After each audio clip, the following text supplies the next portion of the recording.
I mean, it's Cooper Rush worth 2.5 points? I would hope Quinn Ewers put up a decent stat line against Arizona State. If he didn't, we have a real problem. You can say the same thing about Creighton. Okay, they had the one good game against Kansas at home. When Toast talks about the kicking market, it's like some earth is flat shit. Andy, true or false, this is going to be a dog walking. Dog walking. This is my dog walking of the day. I think it's going to be very ugly. Dog walking. I think this is going to be ugly. Hey, get the sauce. Yo, what's up, everybody? Hope you're all having a lovely Friday night. Knicks, not even close. The Knicks just got blown out. So I need the Pistons. Pistons are up 12. All right. So I need the Pistons. Really would help if the Pelicans Mavericks go over. If I get those two, I'm actually back in the green. So we'll see how the night pans out. Definitely a rough start with the Knicks for me. And I forgot to bet freaking Michigan State. I loved Michigan State. Why didn't I bet it? That under's looking real good right now, boys. Let's bring it home. Kent State looking good too. The igloo's melting. It's first half. Wait. What's first? The igloo? That's Youngstown. Oh yeah, I got those mixed up. My bad. I got excited. My bad. It's a tie game. My bad. The igloo is still solid. Okay, I apologize. All right. So yeah, we're same thing as last Friday. I got 5 games picked out, 5 of the bigger ones, and then the Pump Fake guys are going to take it over and do their, if you haven't checked it out, their marathon show. They're going to be live for like 4.5 hours. We're gonna try to cut it down to about 4, maybe 3.5. We're gonna try. Oh shit, that's not going to happen. You're going to try to cut it down to 4 hours? Come on, guys. All right. So first one up, I picked out the 5 biggest games, or at least what I thought the biggest games were. Tennessee, Texas A&M. I kind of want to take Texas A&M.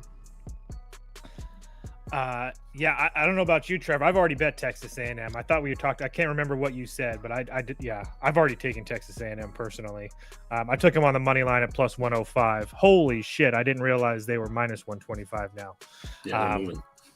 Yeah, I'm on Texas A&M. There's no question about that for me. So really quickly, we can go through it. I'm going to put out a short little video later tonight, or Kyle's going to do it. I'm going to send it to him. And just Tennessee offensively on the road, really, really terrible, facing a Texas A&M defense that's been absolutely stellar at home. Our opponents shooting just under 46% against Texas A&M as far as effective field goal percentage at home. Tennessee's offense on the road, like a 47% effective field goal percentage, an offensive rating that's barely pushing 100, a 3-point percentage that's barely pushing 30%. It's just been really bad. I know that Tennessee is a very good defense. There's no question about that. But at the same time, they haven't seen teams, and this is kind of like one of those deeper dives I did, like with Auburn in Alabama, and looking at Tennessee, excuse me. They haven't seen a team that can rebound like Texas A&M this year, besides Kentucky twice and Auburn. And offensively in those games, less than 100 rating, a 3-point percentage less than 22%, and effective field goal percentage around 41%. The reason that I bring that up is because Tennessee isn't that bad offensively as those numbers show, but they get a lot of opportunities off of second chance points, and they're not going to have any second chance opportunities here in this game, most likely against Texas A&M, unless they just like fall flat on their face. But I have a hard time believing Texas A&M does that off of a loss here. So I know that Texas A&M kind of laid a dud against Mississippi State, but I think this is a fantastic spot getting Tennessee on the road, which by the way, Tennessee on the road hasn't really looked that great. They lost to Florida. They beat Texas by 4 in a game that could have went either way. They blew a big lead. They had a big lead in the first half, and they blew it. They lost to Vanderbilt. They lost to Auburn. They beat Oklahoma. Who cares? And then they lost to Kentucky. So it's not like Tennessee on the road has been anything special either. So I'm more than happy to take my chances. I don't know if I love it at minus 1.5 or whatever it is now, but I definitely liked it at plus money. Jen, I'm going to send this to Scoop, by the way. She said, tell Scoop, tell Scoop both Sister Jean and Tom Izzo are waiting for their apologies. For this game, I'm putting up Texas A&M as well. Guys, Jen also asked if you had any interest in the under, by the way, as well. Yeah, I do, actually, because both of those teams, I don't know what the number is currently. 130 and a half. Whew, yeah, it's probably low for a reason, though. I will say that. I think that Texas A&M, I know that they usually run like a little bit of a slower pace, but I think they're going to be comfortable playing this game slow, and Tennessee playing this game slow. But yeah, that's just my opinion. I think we're barely see 64, 65 possessions. Trevor, are we sweeping Aggies? Yeah, Toast stole all of my my talking Sorry. points here. I So, just, no, I no, no. literally Great just minds did the think alike. video. That's the only reason why I was like that. So I apologize. No. You're good, man. Great minds think alike. 100% agree with the second chance opportunities that Tennessee relies on. Texas A&M, I think they're top 10 in the country, if not even higher, in rebounding in general. Now they're at home off of a pretty bad loss. Like they looked like shit the last game. So now they're going to come home, respond, and this game flip through, which normally I don't like, but I was going to be on A&M regardless. I thought they'd open up as a favorite, and they didn't. So I'll take Texas A&M here as the dog, lay the 1.5 or favorite as the 1.5 here. Yeah, it's gonna be a grind you out pace. Not to mention Tennessee is pretty bad on the road overall. So I will take a Texas A&M team off a bad loss, getting a big team coming in here to show up. Let's do it. We're also polling on Texas A&M. Some people in the comments. We got Diamond Hams on Texas A&M. Bill Seibert's in the comments on Texas A&M. Noah Carter's on Texas A&M. King Judah says, "Give me Tennessee in a dogfight." It should be a dogfight. Agreed. Okay, so look, I get it. Iowa State stock has fallen since a month ago. They have a whole bunch of injuries. That's why. Yep. That answered my question. Like a lot of them. Yeah, like they have like 6 scholarship players or something like that. Maybe that might even be. Yeah. Okay, so that makes sense because I knew that Iowa State has fallen off like from where they were a month ago, but I saw this 12.5 and I was It like, should be like 6 and a half, okay. I 7. think that's where it opened, was 6.5 today. Okay, yeah, that makes more sense. Fine. That's where I assumed it should be. I just don't want any part of this game because now this numbers balloon so much. Like, I don't want to deal with it. I guess Houston are past, but now with these injuries, I don't really know. Maybe an under if you think that even if Houston plays really well, Ohio State's going to struggle to score. Both teams are really good defensively, but that's just like a super quick general handicap. I know that college basketball is not the NBA, but is there in any aspect of all the injuries, Houston maybe doesn't come out with their best fastball?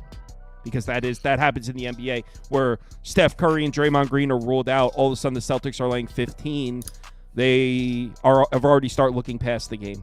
I would say maybe I don't know if they at 12.5 maybe. I mean, they do have Texas Tech on deck, which is a really big game for Houston in the state of Texas and in the conference standings. Houston's number 1, Texas Tech's number 3. So I don't think they're going to be able to catch Houston, but I do think that's going to be a big game. So maybe a tiny bit of a look ahead spot too. But yeah, I don't know, Trevor.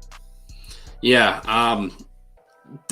Apparently Taman Lipsey is going to have a broken thumb and injured shoulder.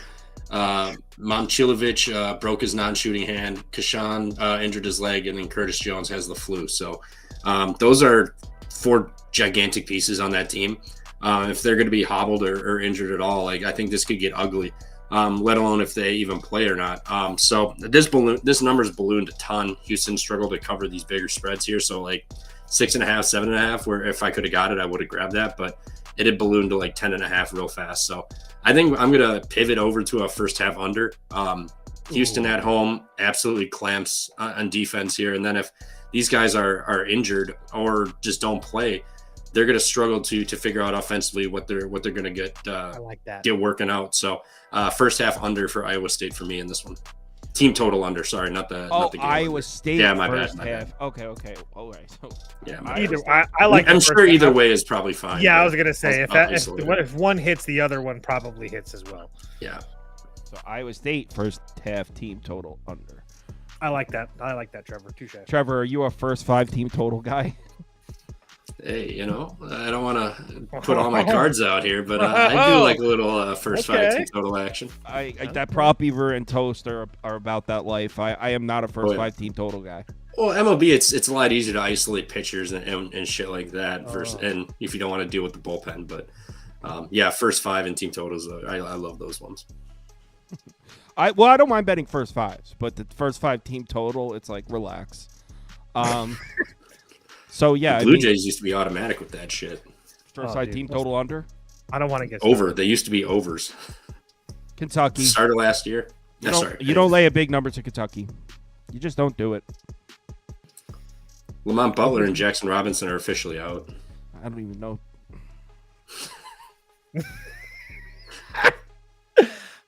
Over Over. I got it at, I think, 177. And yes, that is a absolutely gigantic number. Let's see what it's at right now. Over 180. Jesus Christ. PLB King. Holy cow.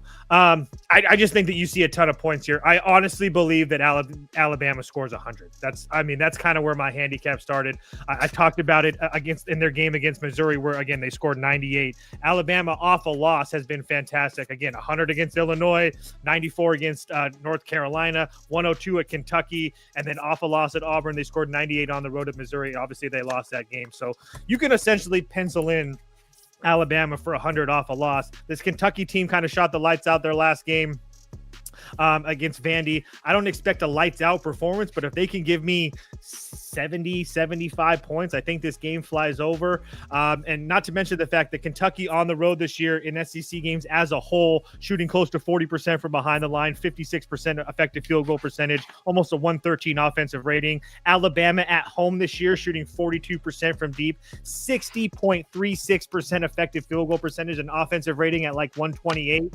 There's going to be no defense played in this game. It's just going to be running up the floor, up and down, dunks and three balls. It's going to be really fun to watch. Over. I'm putting Kentucky up. Trev. I think this number's ridiculous. I mean, I'm rooting for you. That'd be sick, but I'm not sure how much. I know Alabama doesn't play defense and all that other shit, but Kentucky on the road hasn't looked as good. I know they pulled away from Vanderbilt last game, but that was a game that they were, on paper should have dominated, and they did. But man, I'll go Alabama team total over. I don't want to really mess with this Kentucky team personally because I don't know what I'll get. Because I mean, you could get a pissed off Alabama team to where they play a lick of defense, and then they kind of hold them to like 80 points, 78 points, something like that. But I think Alabama can ease it. 95.5. Okay, yeah. That's what it's at.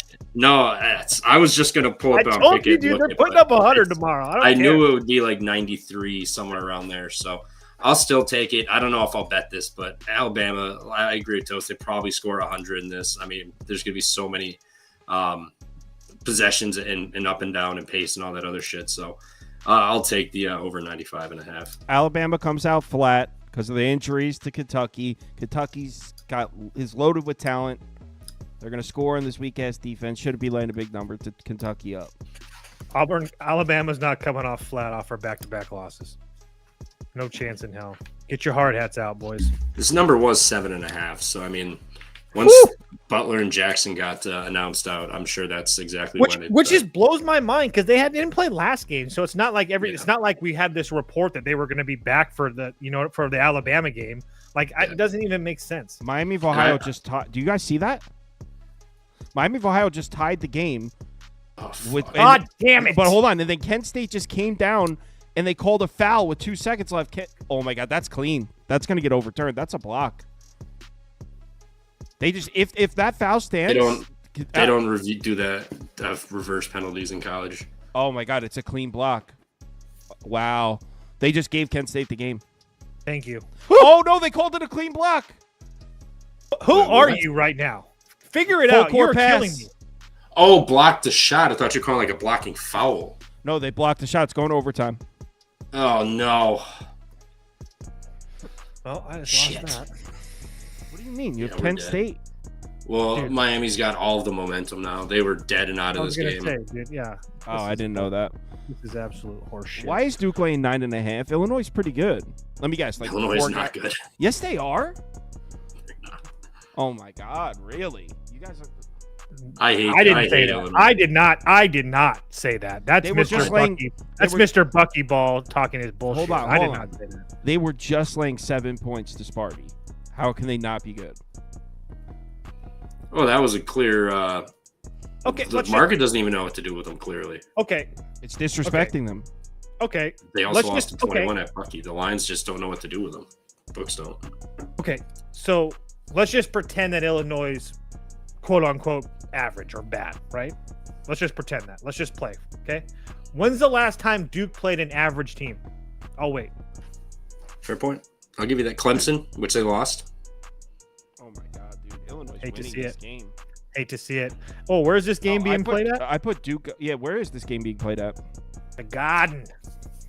Is it at the Gar? I thought. Oh, that's why St. John's is playing Sunday. Yes. Yep. All right. That Garden. makes sense. So 9.5 is crazy, and we're polling Duke. People are still taking Duke.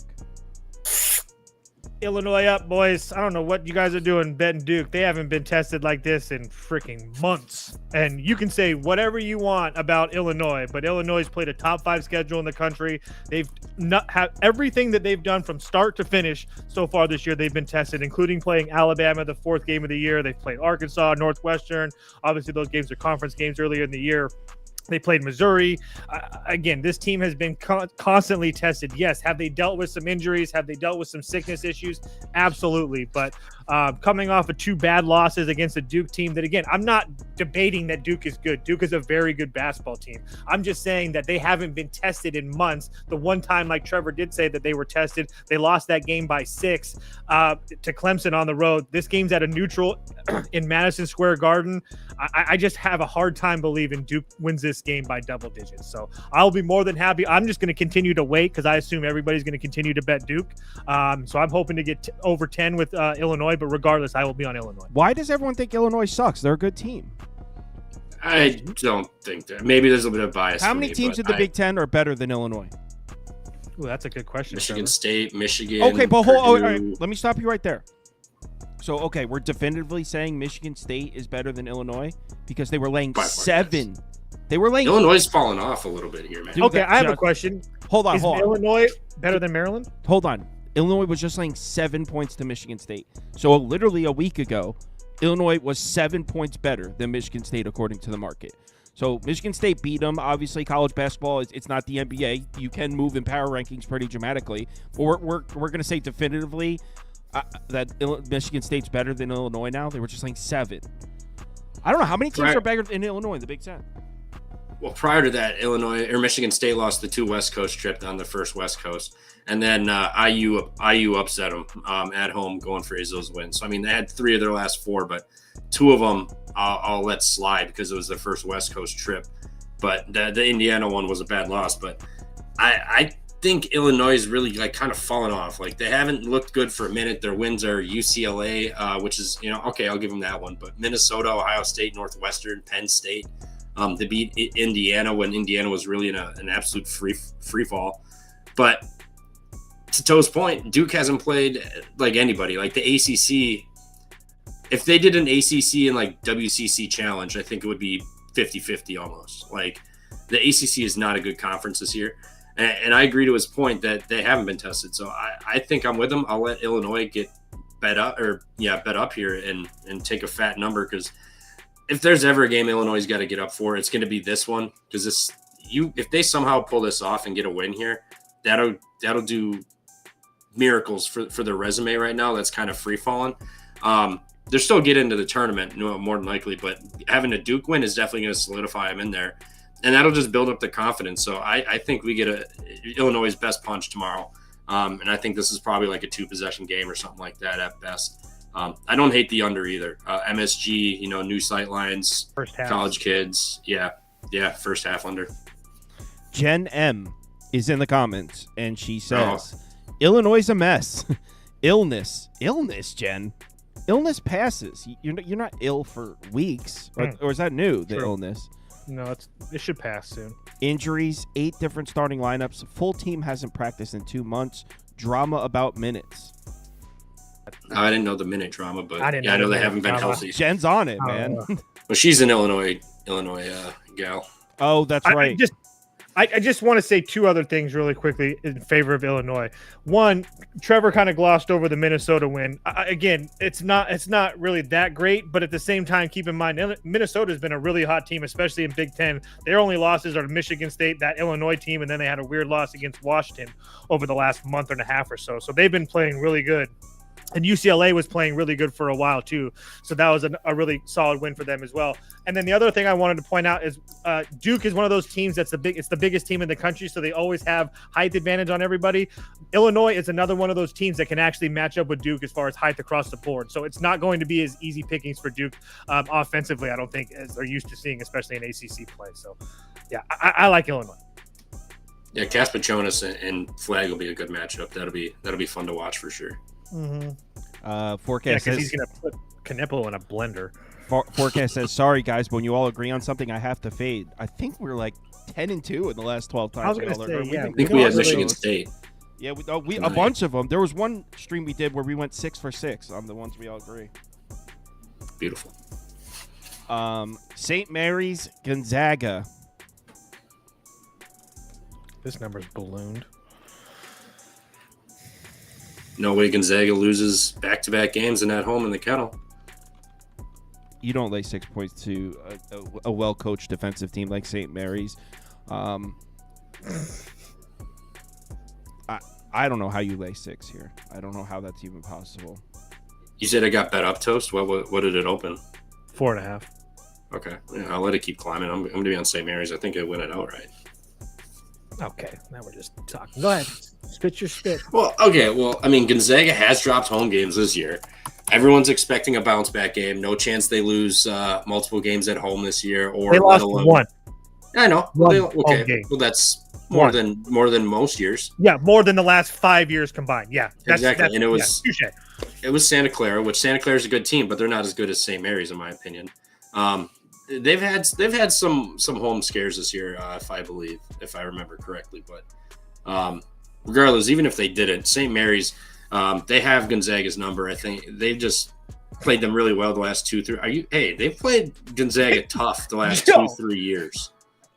The last 2-3 years, yeah, they have. St. Mary's is going to grind this game down. Even if they don't, St. Mary's has shooters. They've got guys that can shoot, defend, get rebounds, do the whole 9 yards. And Gonzaga is so up and down. I know they've been better since that stretch they had of losses, but St. Mary's just can play this team really well. And I think 6 is just very disrespectful. I think they're live in this game, but I'm not going to say they win it. I think they have a chance to, but I will be on the points for sure. This is going to be like a 64, like 67 kind of game. I mean, I'm getting 6.5 points with a significantly better defense, the better coaching staff. Maybe they can't score like Gonzaga. Better coaching staff. Yeah, the Bennett brothers. Now we're just making things up. All right. All that being said, I agree. There's no chance in hell I'm laying 6.5 with Gonzaga in this game.